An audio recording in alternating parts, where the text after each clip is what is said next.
Welcome to Savvy Business, Life Unscripted, with your host, Christina Rivera, where our guests share their wisdom and valuable business tips, empowering our audience to expand their personal potential.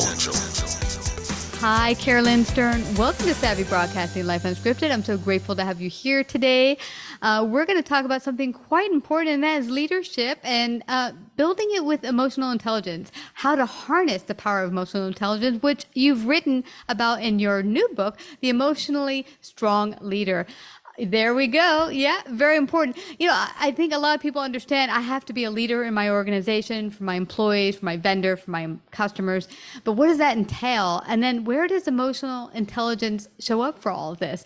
But before we go to all those juicy bits, share a little bit about your backstory. So why I actually wrote the book, I've had my business for over, 16 years now. And I was sick and tired of hearing successful leaders say that sharing emotions should cause shame. And it was a sign of weakness. And hence why I called the book The Emotionally Strong Leader, because you can be emotional and strong. They're not mutually exclusive. And so I think the reason I wanted to write the book was just I really want to teach people to not fear feelings. Feelings, you can make friends with your feelings. Emotions are not the enemy. Yeah. And it's really just about learning the mental skills and cognitive strategies to be bigger and stronger than our emotions so that they don't take over our lives. And that's not strong arming our feelings, Christina. That's not saying that we have a steely resolve not to feel. That's not what the book's about. The book's about paying attention to what you're feeling and what is that feeling telling you about you. Wow. I like that you say, what is that feeling telling you about you? Because I think you're right. In being in corporate America for many years myself, I've seen this kind of tough, as you said, steely attitude, and it can make, your employees, your vendors feel like you're unfeeling. And I think where people think you shouldn't bring emotions into the boardroom is when those emotions are unchecked and you don't know how to deal with them, and maybe in a responsible manner and in a way that you're not all over the place. But as you said, if you say, what are those feelings saying about me right now? And how, what is it saying about me in the situation? Yes, absolutely. And so I think the thing is, and what I wrote in the book is being emotional just means you feel things deeply. I feel things deeply, but I'm also a really strong businesswoman. And so that doesn't mean I can't feel things deeply and be strong. And so the piece is I had to learn, my emotions were running me. I had to learn ways to be bigger and stronger so that I could be an objective bystander of my emotions. And that's sometimes hard because their emotions are really personal and painful. But it's learning what am I feeling? What is that feeling telling me about me? What triggered that feeling? Where did that come from? And, why is it there? Why am I feeling what I'm feeling? And what can I do about it? If we can just spend time reflecting on our feelings, we can do something about it. But if we're just acting out and not even realizing, I don't know about you, but how many of us have been frustrated, but shown it as anger? Yeah. Right. Yeah. Like all right. And so the challenge is, if I could say, hey, I'm feeling frustrated. Well, what does frustration look like? What does it sound like? What causes frustration? What causes frustration is unmet expectations. What causes anger is unfairness or injustice. And so knowing the granular differences of those two emotions are really critical. But let's be honest, we haven't had an emotional education in school. I mean, I certainly didn't have good emotional intelligent role models growing up. I didn't learn it in school. And having been a university professor for the last 25 years, I see how these problems are now plaguing our modern workforce, right? These students aren't learning how to assert themselves, so they take on the lion's share of group projects. Well, we graduate those students. We don't teach them how to be assertive. And then what happens is those students become leaders or first they become employees in an organization. And they continue to not be assertive. They don't stand up. They don't say no when they need to. They don't know how to set good boundaries because we're not teaching them in schools. And so I think the challenge is instructors and professors need to start teaching rather than giving stress. We need to start teaching people how to manage it rather than putting people in teams. We need to start teaching people how to work within those teams. And unless we teach them that emotional education, it's the school of life that teaches us these things. The hard way. Yeah. No, I totally get you there. And in fact, not only are a lot of people, not including myself at the time, there were many times I worked in corporate America where I'd work 12 or more hours, not knowing that I should put some boundaries up and maybe go home once in a while. But also when you do get, first year employee, maybe you move up the ladder, you become a manager, supervisor, whatever the title might be.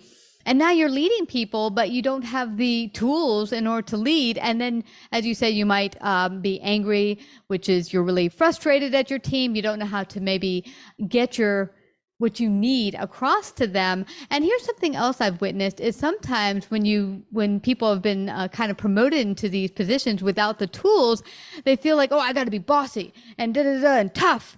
And it actually comes across as kind of mean, but not really in an assertive way that helps themselves or the people that are under them that they're overseeing.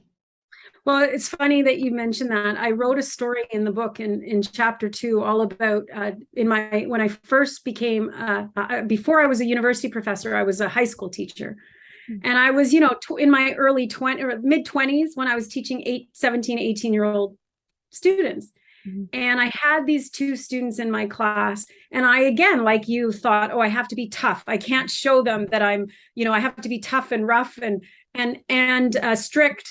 And what I ended up happening is there were these 2 students that got into a fist fight in the first day of class. We were teaching an entrepreneurship class, and they were fighting about what business we were going to run as a school.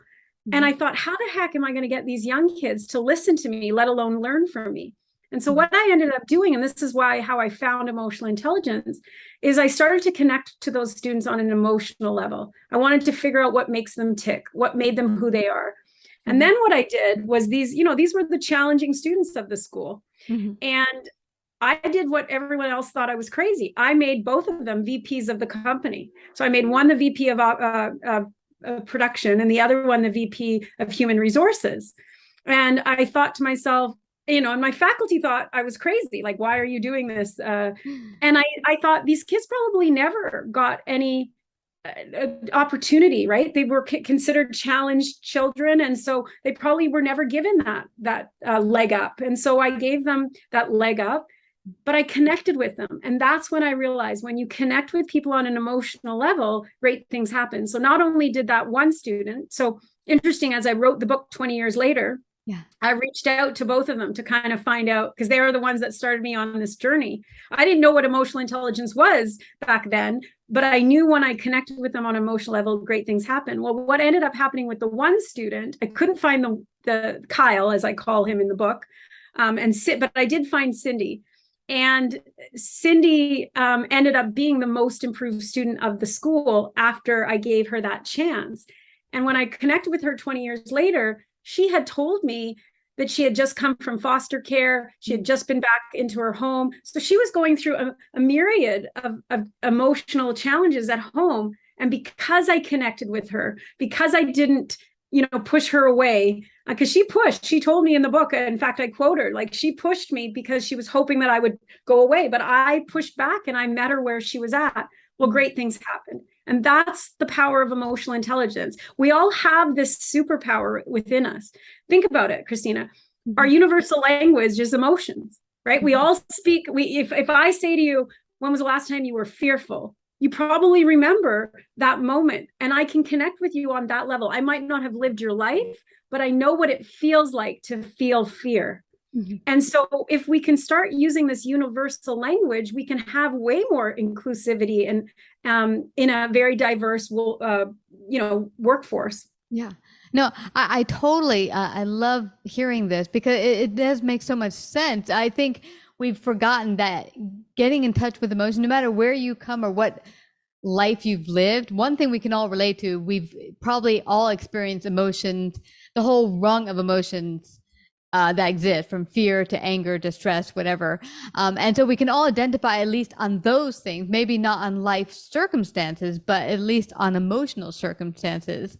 And what empathy is, what true empathy is feeling with, right? So I don't have to, so for instance, when I see, we have a big homeless population. I'm from Vancouver, Canada. we have a big homeless population. When I see homeless people sitting on the street begging for money, I always think to myself, I'm going to look them in the eye because I know what it feels like to be dismissed. And why are people not looking at them in the eye? It's because they feel uncomfortable. The people feel uncomfortable with their circumstance. And I don't know what it's like to be homeless, but I absolutely know what it's like to be dismissed. And so I connect with them on that level. And so whether I give them money or not, I look them in the eye. I tell them, I hope you have a great day, because that's the connection we're talking about. You don't have to have lived someone's life to know what it feels like to feel the emotion they're feeling. And the challenge is our emotional vocabulary sucks. We don't have a strong emotional vocabulary. So much of much ado has been made about IQ and not about EQ in schools. Yeah, absolutely right about that. I remember going through going to a psychotherapist many years ago, and the one thing he would start with when we would get together is, "What are you feeling? What are you feeling?" I'm like, "Feeling? What's that to do with anything? I want to tell you my stories." He said, "No, I want to know how you're feeling about the situation." And him getting me in touch with that was imperative for us to even begin to work on whatever issues I was having. And well, we have a little emotions poster that we give our clients that sits above our desk so that people can start to identify how they're feeling. And two of the big questions I ask in the book is, what are you feeling? Name a one-word emotion feeling. So right now, Christina, can I put you on the spot? Yeah. What one-word feeling of how you're feeling in this moment? Happy. Happy. What is that feeling telling you about you? That I'm doing what I should be doing, which is talking to you right now. So that is really powerful to know where your feeling comes from. Then you can do something about it. Yeah, I get you. And you know what I am also taking from your story? Getting emotionally connected to people at this level, what it also brings to the table is that you bring humanity back. Like for that girl you mentioned in high school, you believed in her. You connected with her at an emotional level, and that allowed her to believe in herself, probably for the first time. And she went from fist fights to first in class. And that's what I named the chapter, right? Fist fights from first in class. And that's the whole point is we need, and when our stress goes up, our empathy goes down. And so what we need to pay attention to, and empathy is feeling with. So how would I feel if I was someone who was labeled a challenged student, and every professor or teacher didn't give me a leg up? And so I thought, I'm going to make them, this was a hard responsibility. Being the VP of this student business, they had a lot more responsibility regarding that. And so the thing that I feel is really critically important is you've got to start connecting, as you said, on this emotional level. Because Christina, I call it in the book, the inner iceberg, right? Think about what sunk the unsinkable ship, right? The Titanic. It wasn't the piece of ice above the waterline. It was the iceberg that was 400 feet deep and 50 to 100 feet wide. And that's what sunk that unsinkable ship. Well, people are a lot like icebergs. What you see of me is just my communication and my actions. Yeah. But what you don't know underneath the surface is my motivators, my stressors, my concerns, my attitudes, my assumptions, my unconscious biases, my personal beliefs, my thoughts, my feelings. All of that's underneath our inner iceberg. And what really emotional intelligence is talking to people on that level, getting into their inner iceberg, finding out, what are your motivators? What are you afraid of? What are you concerned about at work? That's what's going to connect people on an emotional level. Yeah, this is so imperative. I remember having a really difficult boss. I called her the boss from hell at the time. But we had this moment where she went over what was going on in her life, and she had some major stressors. And it was interesting because hearing that go on, what was going on in her life, allowed me to say, I get you a little bit more when you're being, not the friendliest, nicest boss. I can get where you're coming from, why you might be a little curt, or I feel maybe at the time disrespectful, because there's something going on that I'm not privy to. Because what's going on in everyone's personal life, there's a million different lives going on, and we're not privy to what's going on in their internal lives of all the people we meet. Yeah, and I think emotional intelligence is truly about being curious, not judgmental. It's really easy for us to make judgments. Now, now more than ever, right? And I think with social media, that just makes it even easier, because now we don't even need to look people in the eyes. We can state our judgments online behind a screen. Yeah. And so the challenge is the next, like, think back for your listeners, think back to someone that really is bugging you at work. Mm-hmm. Whoever is getting underneath your skin, why don't you start asking yourself, I wonder what's going on for that person to be the way they are. Like, I'm always curious of how did they become the person they are today? And rather than judgmental, get curious. And then I think when you used your example, you kind of, if people could get curious. So rather than saying, so if I am frustrated, but I show it as anger. Yeah. Rather than people just judging my anger, right? That's attribution bias, right? Attributing an emotion to a behavior. Mm-hmm. But if I was just angry and acted angry, rather than you judging it as anger, why don't you ask me, how are you feeling? Are you feeling frustrated or are you feeling angry? Because what I'm noticing is you're feeling angry. What I see is that you're seeming angry. That's the story I'm telling myself. Is that true? Yeah. And then sometimes maybe they're not ready to talk about it, but when you go deeper and say, I noticed you, hurt yourself yesterday. Is there something I can do to help you? Or, just bringing it to the table. Oh, well, yeah, my husband left me, or, I just found out I have cancer, or whatever it is. People want to open up, because when they're dealing with difficult circumstances, they want to be able to feel that they can that people will hear them and understand them. And I think that's what you did for your student in high school, and also the homeless people, because who likes to be lonely and not heard? I think it was Oprah that said the thing people want most is to be heard and seen.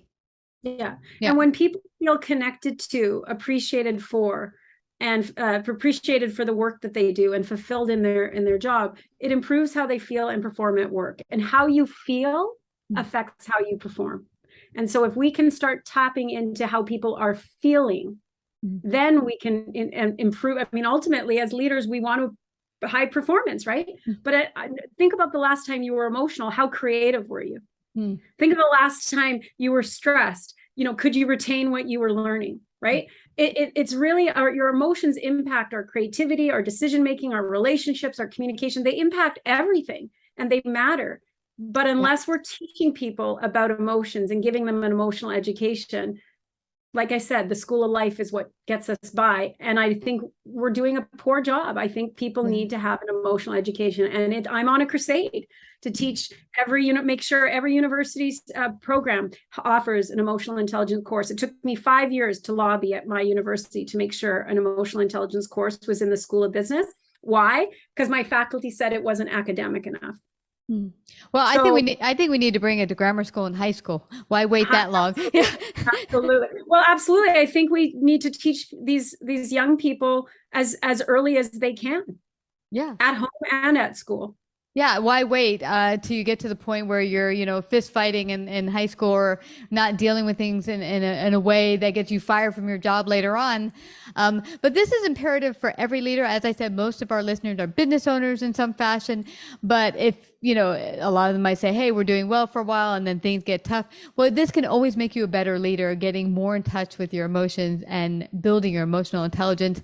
But I want everyone to find out how they can get a very own copy of your book. How can they do that? The Emotionally Strong Leader. How can they get a copy? Well, and the reason, again, it's called An Inside Out Journey to Transformational Leadership, because I want people to look within to find out what is their emotional makeup that's helping or hurting their leadership. And so how they can find me is they can go on CAROLYNSTERN.com/book, and they can pick their favorite retailer, and it's available online or in stores all across Canada and the US. Awesome. And is there any other upcoming events you want to share with anyone? I know you said you had some book signings coming up. Yeah, I just did a book signing this weekend. Stay tuned for, follow me on social media, Carolyn Stern. Stay tuned for our next future book signing. We don't have anything booked right now, but we will very shortly. Awesome. Well, Carolyn Stern, I just have to thank you again. You've given so much food for thought and wisdom to our audience. Thanks for coming to Savvy Broadcasting. Thanks for having me, Christina. You betcha. like, subscribe, and share this episode. To listen to more savvy episodes and savvy biz tips, go to www.lifeunscriptedradio.com. To find out about our paid sponsorship opportunities or how to become a guest, email Christina at lifeunscriptedradio.com.